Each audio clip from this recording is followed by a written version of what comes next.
good morning, good morning. Welcome back to my channel. For today's video, may gagawin tayong isang Ford na FX4. So magtatanggal tayo ng handle at saka yung mirror. So ito yung tatanggalin natin na Ford na FX4 ay bali yung handle niya walang wire. So hindi na natin buksan yung door trim niya at pati yung mirror tatanggalin din natin. So, kung bago kayo sa aking YouTube channel, huwag niyo pong kalimutan like, pag-share at pag-subscribe. At huwag kalimutan pindutin yung notification bell para updated kayo sa aking mga sunod pang videos. So guys, papakita ko sa inyo yung Ford na aking gagawin. So, let's go! So, ito yung unang tatanggalin natin na handle na walang wire.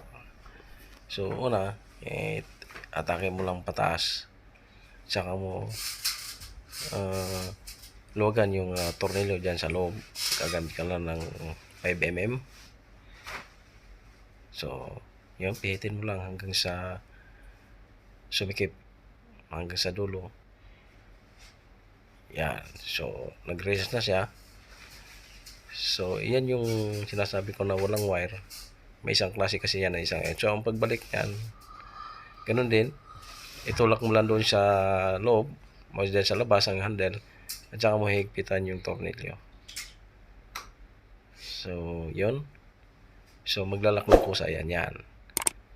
So yun, ganun lang kasimple ang pagtanggal at pagbalik ng handle ng F-150 Ford 2024. So yan, ilalagay din natin yan yung pinaka-trim ng salamin. Yan. So may lock lang din yan, plastic. Yan, sikwatin nyo lang din yan. Madali lang ang pagtanggal niyan. Tsaka may isang tornilyo sa dulo. So, yun. Nakabit na natin. So, sunod natin ilagay yung mirror. Yan. So, yun. Ilagay natin yung handle ng sa driver side. Yan. So, yun. Ganun lang din. Idiin mo lang siya. Saka mo higpitan yung tornilyo doon sa loob na 5mm. Yan. So, tulak. Pag tumunog, yun na yun. Yan.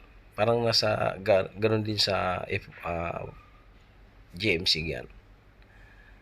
So, yan. Yan. So, tapos na. Lagyan na natin yung handle. So, ganun lang kasimple. Yun.